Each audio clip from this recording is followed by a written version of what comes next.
Welcome. So today we're doing a makeover for my son's room. I didn't really get any before photos because there wasn't much to show.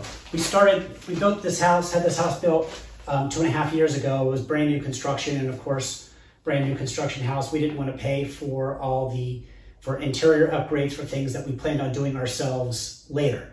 So all the interior walls were white. I think when we ordered the house, they gave us 3 choices of color for the interior walls, and all of them were white. So it was white, white, or white. So we had everything done white.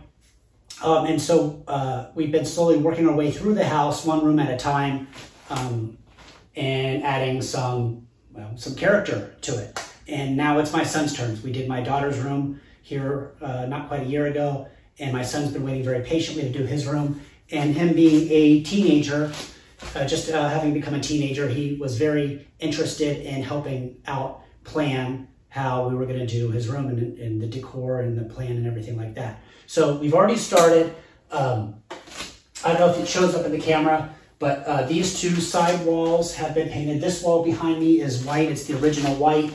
And we painted that wall, and then there's an entryway here to your right where the door is into the bedroom, and all that has been painted a color called, it's a light gray. It's known as, let's see, what's the bucket say? Agreeable gray. My wife bought a 5-gallon bucket of this a couple years ago, and so it's better than white. So as we've been doing room projects, every room that we've done has had some part of the room has ended up being this gray color, but this room's not going to be all gray. None of them are all gray. It's just used as an accent or as a base color.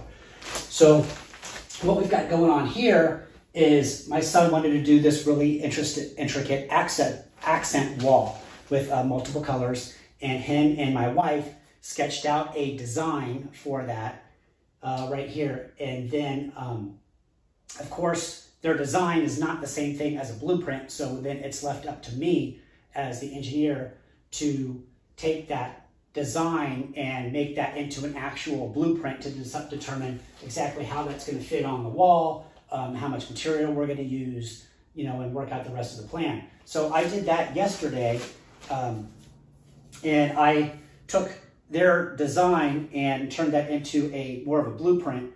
So it's scaled, so the black line is the scale of the wall itself, and then these are all going to be about 1 feet, and then there's going to be some trim boards that border between each of the different colors. So I'm going to start laying this out here in just a minute, and we'll see how it goes. I'm really looking forward to this. This is he's kind of got a steampunk plan for this room. Should be pretty exciting.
And here is our finished accent wall.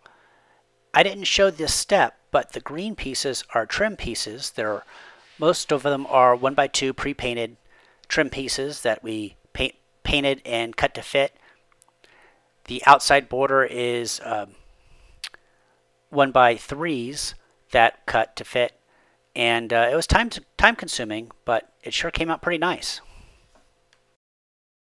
The next part of the project was to install this fake brick wall on the opposite side of the room. These brick panels come in 4x8 sheets. They're about 1/4 of an inch thick. They come from Home Depot with the brick pattern already included, and so just had to cut and fit them in order to fit around the door frames. Fasten fastened them to the wall with liquid nails and brad nails, and then patched the joints. And I'll show you how I did that here in just a second.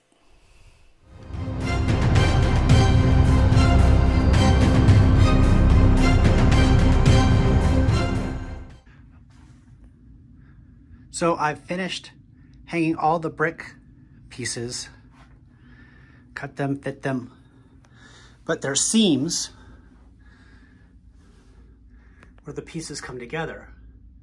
And I've, over there, over here, and I've taken this putty and I put that, smeared that in the seams, just using my finger. I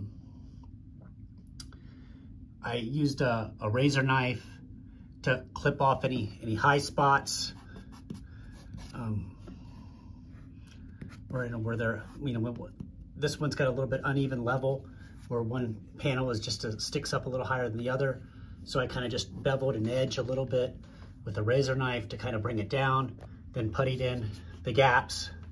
And I've got this, when I bought this brick at the store, I had them mix me up, match those colors. So I got a gray, and then I got a red, and they matched, the paint department just matched the colors in the bricks. And I'm sure it's not gonna be perfect. I mean, as you can see, this brick panel has a little bit different gray than this brick panel. So it's not gonna be 100%, but yeah, it'll get me in the ballpark.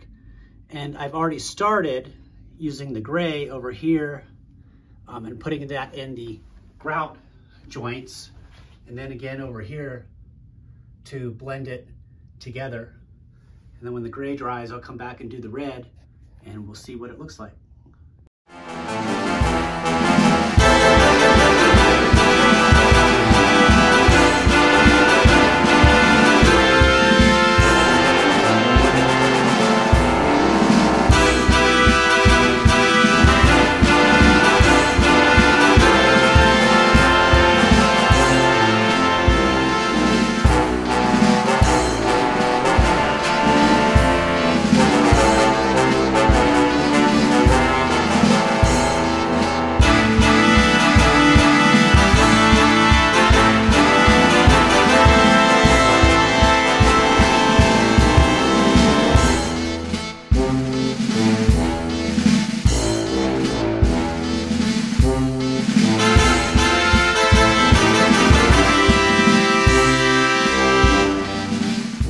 This detail technique I picked up from working with model trains for years. You don't want a whole lot of paint on your brush. You want your brush to be a little bit on the dry side, so that you don't want it to be runny, and you just kind of want to cover the surface. If you have a little bit of the plaster that shows through, that's fine. That just gives it a little bit of character.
So after those seams are puttied and painted, it's really hard to even tell that they're there, which is the general intent.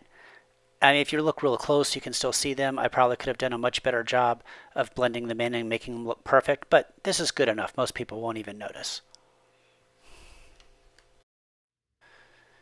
So next I hung up these steampunk-esque shelves and decorations that my wife picked out off of Amazon, and they really add a neat look to the room. Gives my son a chance to display all of his Lego collection and Star Wars memorabilia. He's very excited about that. He's been amassing a collection for quite a while. And so this was really an important aspect for him for this room, is to give it this really unique appeal.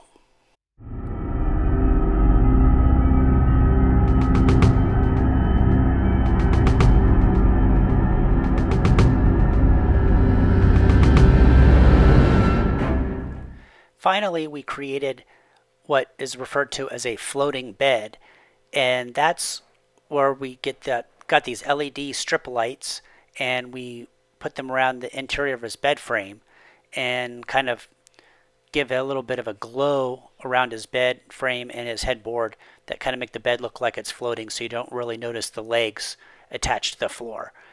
We had actually gotten these LED lights previously, but then finally just installed them in this manner in order to give it this really cool look. And that's pretty much it.